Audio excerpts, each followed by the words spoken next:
आज जो चीज हम डिस्कस करेंगे वो है आपके पास Laplace correction for finding speed of sound in air.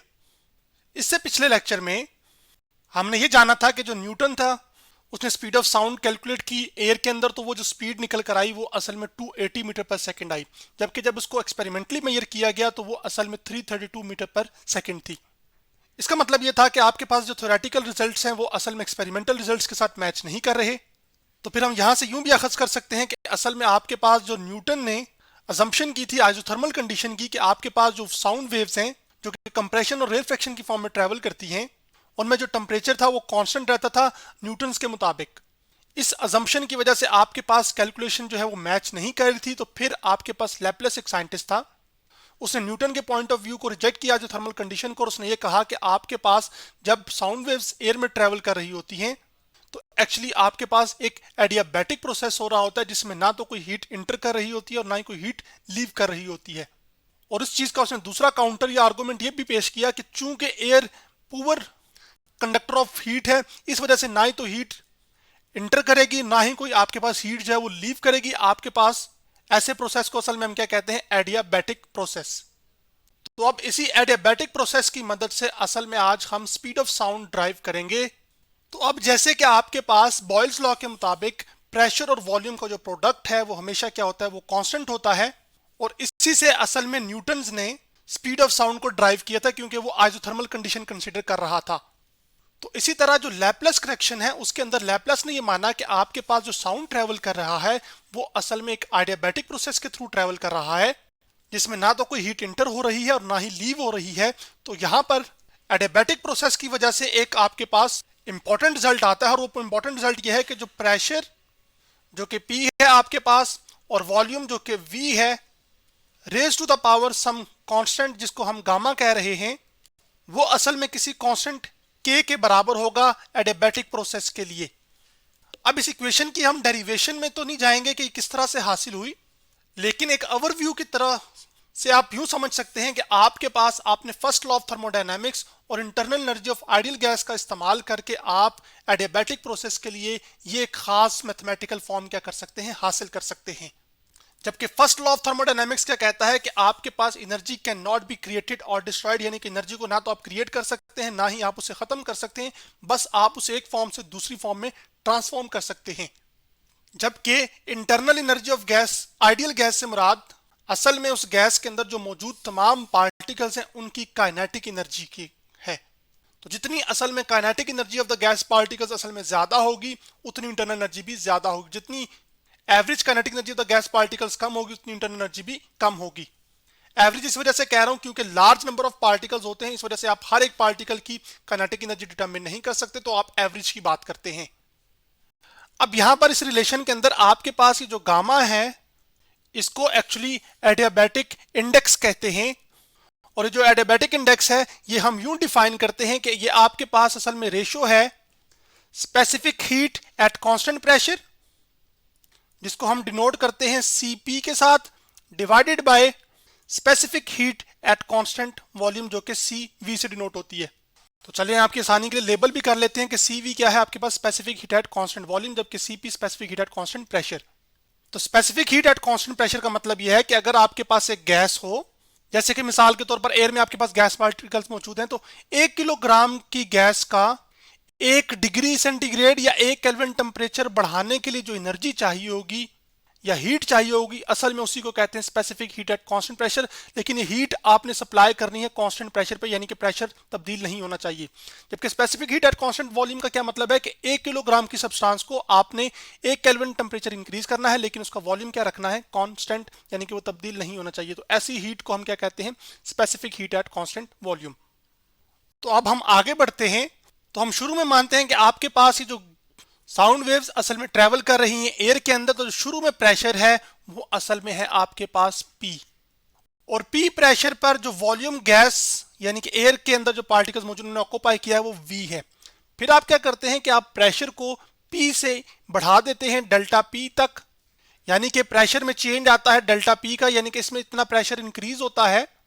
तो अब जो नया प्रेशर है वो क्या होगा, पुराना प्रेशर P प्लस क्या हो जाएगा, डेल्टा P। लेकिन उसका फिर कॉन्सिक्वेंस क्या होगा, क्योंकि प्रेशर आपके पास P से डेल्टा P हुआ तो जो वॉल्यूम है वो एक्चुअली डिक्रीज होगा V से माइनस डेल्टा V तक। एक्चुअली जो वॉल्यूम डिक्रीज हुआ होगा वो डेल्टा V होगा, तो अब जो नया वॉल्यूम होगा वो क्या होगा, V माइनस डेल V। अब एडियाबैटिक प्रोसेस के अंदर आपके पास चूंकि किसी किस्म की ना तो कोई हीट एंटर कर रही है ना ही लीव कर रही है, तो अब हम इस इक्वेशन का इस्तेमाल करेंगे। तो शुरू में ये प्रोडक्ट किसी भी पॉइंट पर और बाद में ये जो प्रोडक्ट है ये क्या रहना चाहिए, हमेशा कांस्टेंट रहना चाहिए। तो अब आपके पास आ जाएगा शुरू का जो प्रेशर है यानी कि वो P है, तो P और साथ आ जाएगा शुरू का वॉल्यूम V, तो PV गामा असल में बराबर आ जाएगा बाद के प्रेशर के जो कि क्या है P प्लस डेल P, जबकि जो वॉल्यूम है वो असल में आ जाएगा फिर V माइनस डेल V और साथ आ जाएगा raise to the power gamma यहां पर। अब हम क्या कर लेंगे कि राइट हैंड साइड पे एक्चुअली प्रोडक्ट ले लेंगे, तो आपके पास आ जाएगा PV gamma is equal to, ये P इस V से मल्टीप्लाई होगा तो आपके पास PV आ जाएगा, फिर P जो है वो माइनस डेल V के साथ भी मल्टीप्लाई होगा। लेकिन आप ये देख रहे हैं कि आपके पास इधर पावर क्या है, गामा है, तो फिर यहां पर V की पावर भी क्या आएगी, गामा आएगी। सॉरी मैं ये कैलकुलेशन थोड़ी गलत कर रहा हूं, मैं इसको सीधा करता हूं। हम मल्टीप्लाई नहीं करते, हम क्या करते हैं कि हम इस टर्म को इसी तरह रहने देते हैं, जैसे कि यहां पर P प्लस डेल P आ गया। फिर हम क्या करते हैं कि V की raise to the power gamma जो पावर है वो कॉमन ले लेते हैं, तो क्या आ जाएगा V गामा, और आपके पास बन जाएगा पीछे, तो V गामा कॉमन आने की वजह से इधर बच जाएगा आपके पास 1, फिर साथ माइनस का साइन, क्योंकि यहां पर राइट जो सेकंड टर्म है इसमें V मौजूद नहीं है, तो कॉमन तो आप ले चुके हैं, तो फिर ये डिवीजन में आ जाएगा del V divide by V, और साथ आपके पास क्या आ जाएगी raise to the power gamma. अब आपके पास राइट हैंड साइड पर भी V गामा मौजूद है जबकि लेफ्ट हैंड साइड पर भी मौजूद है, तो एक दूसरे से क्या हो जाएंगे, कैंसिल। तो आपके पास नया रिजल्ट आ जाएगा P इज इक्वल टू, आपके पास आ जाएगा ब्रैकेट में P प्लस डेल P, और डेल P क्या बता रहा है, कितना प्रेशर इंक्रीज हुआ है, साथ आ जाएगा 1 माइनस। तो अब अगर आप ये देखें तो अब आप एक मशहूर ज़माना बायनोमियल एक्सपेंशन से वाकिफ हैं, जो कि असल में क्या होती थी कि आपके पास 1 लिखा हो प्लस x हो और रेज टू द पावर कोई भी n हो, यानी कि कोई नंबर इधर n 5 हो सकता है, 10 हो सकता है, 15 हो सकता है। तो इस तरह को एक्सपैंड करने के लिए जनरलाइज तरीके से आप इस तरह से कर सकते हैं कि उसको लिख सकते हैं 1 प्लस जो n है वो आ जाएगा, फिर x आ जाएगा, फिर प्लस आ जाएगा, उसके बाद n, फिर n की वैल्यू में से एक माइनस करना है, n माइनस 1, उसका n के साथ प्रोडक्ट लेना है और x का स्क्वायर कर देना है डिवाइडेड बाय 2 का फैक्टोरियल। और फैक्टोरियल का क्या मतलब होता है, जैसे अगर 5 नंबर है तो 5 फैक्टोरियल का मतलब यह है कि 5 और उससे जो नीचे आने वाले जितने भी नंबर हैं उनको आपस में क्या कर दें, मल्टीप्लाई कर दें, तो जो भी आंसर आएगा वो असल में 5 का क्या होगा, फैक्टोरियल। फिर उसके बाद आपके पास प्लस आ जाएगा, फिर n माइनस 1 और n माइनस 2, फिर x का क्यूब डिवाइड बाई 3। अगर आप एक सिमिलैरिटी देखें तो एक तो ये होगा कि आपके पास डिवीजन के अंदर नंबर का जो फैक्टोरियल है वो बढ़ता जाएगा, 2 का फैक्टोरियल, फिर 3 का फैक्टोरियल, फिर आगे 4 का फैक्टोरियल, सो ऑन चलेगा। उसके साथ साथ आप देखेंगे कि हर टर्म के बाद x की पावर भी बढ़ती जाएगी, जैसे यहाँ पर x की पावर 1 है, फिर x की पावर 2, फिर x की पावर 3 और फिर x की पावर 4 और सो ऑन चलता जाएगा। उसके साथ साथ जो n है उसकी वैल्यू में मुसलसल डिक्रीज आता जाएगा और प्रोडक्ट होता जाएगा पिछली वैल्यूज के साथ, जैसे कि n ये है तो अगली जो टर्म है उसमें n माइनस 1 होगा और उसका प्रोडक्ट होगा प्रीवियस n वैल्यू के साथ। फिर उससे अगले में जो क्या होगा कि आपके पास n इंटू n माइनस 1 तो आएगा ही आएगा, ये पुरानी टर्म होगी जो कि पिछले एक्सप्रेशन की होगी, और इस n माइनस 1 में से एक माइनस आप 1 और करेंगे तो n माइनस 2 आ जाएगा, और सो ऑन जब आप करेंगे तो इसी तरह चलता जाएगा। तो इसी तरह हम भी अपने इस एक्सप्रेशन को क्या करेंगे, बायनॉमियली एक्सपैंड करेंगे, यानी कि इस तरह की फॉर्म में खोलेंगे। लेकिन अब मसला ये आ रहा है कि यहां पर तो साइन माइनस है जबकि हमारे पास फार्मूला किसके लिए, प्लस के लिए है। तो क्या मैं यूं नहीं लिख सकता अपने एक्सप्रेशन को 1 फिर लिख लूं प्लस, और ये जो माइनस साइन है उसको मैं यूं कर लूं कि वो minus del V over V का साइन बन जाए। तो यूं करके मैं असल में लिख लूंगा रेज टू द पावर अब आपके पास गैमा। अब ये चीज और ये चीज सिमिलर हो गई है। अब मैं क्या करूंगा कि अब जो हमारा जब ये एक्सपैंड होगा एक्सप्रेशन, तो आपके पास आ जाएगा 1, फिर आपके पास साइन क्या आ जाएगा प्लस, यहां पर n हमारा क्या है वो हमारे सिनेरियो में गैमा है तो यहां पे गैमा आ जाएगा, जबकि x बजाते खुद क्या है वो minus del V over V है। इसी तरह सो ऑन चलेंगे हम तो प्लस आ जाएगा, फिर हमारे पास फॉर्मूले के मुताबिक इसी की तरह, और n क्या है गामा, तो फिर ये आ जाएगा gamma into gamma minus 1, n into N minus 1 की जगह नीचे किसका फैक्टोरियल आ जाएगा, 2 का फैक्टोरियल, और साथ आपके पास आ जाएगा माइनस जो है ना आपके पास del v divide by v का क्या आ जाएगा वो स्क्वायर आ जाएगा। अब इसी तरह आप थर्ड टर्म को भी इसी तरह लिखेंगे, फिर प्लस लिखेंगे। अब यहां पर आप ठीक है, फिर साथ आएगा गामा इंटू गामा -1, यानी कि n की जगह गामा पुट कर रहे हैं, ठीक है। फिर इसके साथ साथ आ जाएगा गामा -2 आ जाएगा, डिवाइडेड बाय फैक्टोरियल का नंबर बढ़ जाएगा 2 से, अब फैक्टोरियल क्या हो जाएगा 3 का फैक्टोरियल हो जाएगा। और यहां पर आपके पास नेगेटिव और साथ आ जाएगा आपके पास del v divide by v का क्यूब।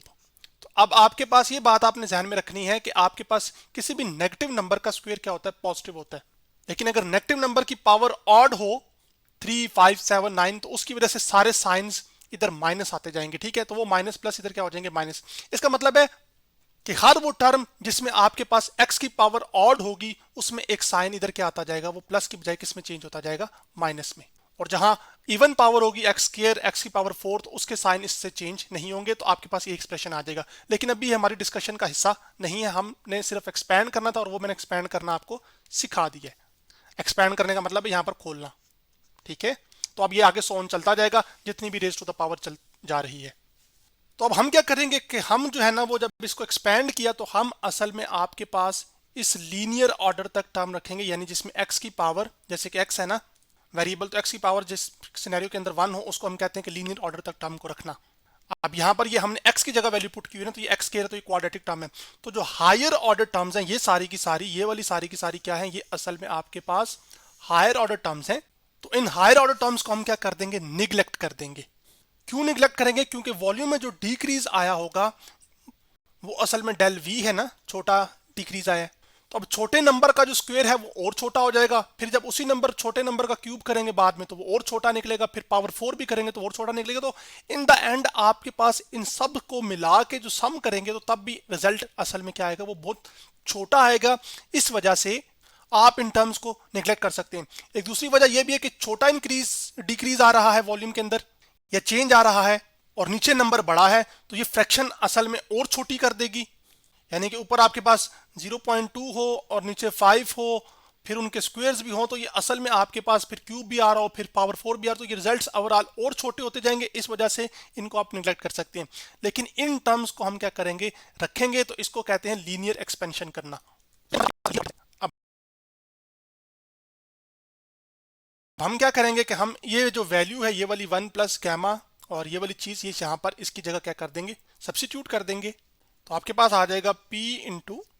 पी आ जाएगा, फिर आपके पास ब्रैकेट में p प्लस डेल पी आ जाएगा यहाँ पर, और आपके पास आ जाएगा साथ p प्लस डेल पी, और उसके साथ साथ फिर मैं ब्रैकेट डालूंगा और ये वाली टर्म लिखूंगा 1, और प्लस माइनस क्या होता है, ये वाला प्लस माइनस क्या होता है, माइनस। तो मेरे पास माइनस आ जाएगा और गैमा डेल v आवर आपके पास क्या आ जाएगा, v आ जाएगा। अब हमने इसको यहां तक तो सॉल्व कर लिया है। अब अगले लेक्चर के अंदर हम क्या करेंगे कि हम असल में इनका पहले प्रोडक्ट निकालेंगे और उस प्रोडक्ट को कैलकुलेट करने के बाद हम फर्दर इवेल्युएट करते करते एंड पर हम इस काबिल हो जाएंगे कि हम ये जान सकें कि असल में जो speed of sound in air क्या है जो लैप्लास ने कैलकुलेट की, और वो असल में एक्सपेरिमेंटल रिजल्ट के साथ मैच कर रही होगी। तो आज हमने Laplace correction for finding speed of sound in air किया, जिसमें से हमने एडियाबैटिक प्रोसेस का जो एक्सप्रेशन है उसको लीनियर ऑर्डर तक एक्सपैंड किया। बाकी जो प्रोसीजर है वो हम अगले नेक्स्ट लेक्चर में करेंगे।